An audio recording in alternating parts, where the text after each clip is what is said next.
ओडिशार अपराजितांकु दूरेइला कि बीजेपी? केरलर सहप्रभारी दायित्व पुरस्कार ना अतिरिक्त बोझ?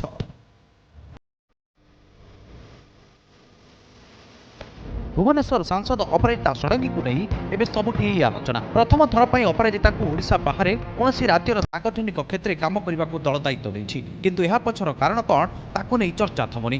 कारण पूर्व 5 वर्ष में जातीय मुखपात्र करी दल ओडिशा राजनीति दूरे रखा चेष्टा करथिला।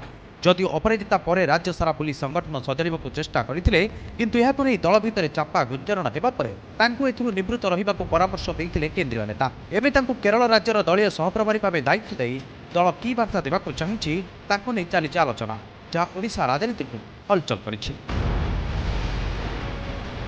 5 वर्ष काल नवीन पट्टनायक विरोध में बीजेपी आक्रमणात्मक आभिमुख्य नेउनथला, किंतु सामना को आसी षंढुआ से आक्रमण करने को भूलु नथिले अपराजिता षडंगी। पुरी परिक्रमा प्रकल्प ठारू नहीं भुवनेश्वर लिंगराज एकाम्र क्षेत्र प्रकल्प पर्यंत सबुथिरे बीजेडी और नवीन को घेरी दल को बल जोगाइथिले अपराजिता षडंगी। सेहीपरि वीके पांड्यान को कनिष्ठ अधिकारी कही छिगुलाई अपराजिता ही तांको बेसी विवादित करिथिबा कुहाଯାଏ। तेबे निकटरे तांको केरल पई सहप्रभारी नियुक्त करिछि बीजेपी और याकु नै अपराजितांको शिविर रे उत्साह देखा न जिबा संदेह उपजाइछि। तांको राज्य राजनीति दल दूरे रखिबाकू उद्यम करिथिबा चर्चा जोर धरिछि।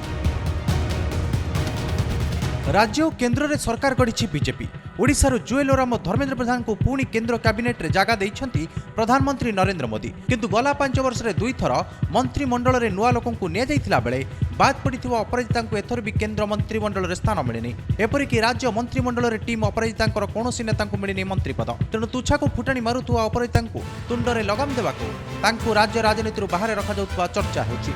जदि यह सत होता है तेबे अपराजिता यह बड़ झटका बोली कुहाଯାଇପାରେ। ओडिशा राजनीति में बीजेपी नुआ सूर्योदय देखुथिबारु सेथिरे कहार हस्तक्षेप बोधहुए केन्द्रीय नेता चाहुनथिबा चर्चा जोर धरिछि। ब्यूरो रिपोर्ट आज लाइव।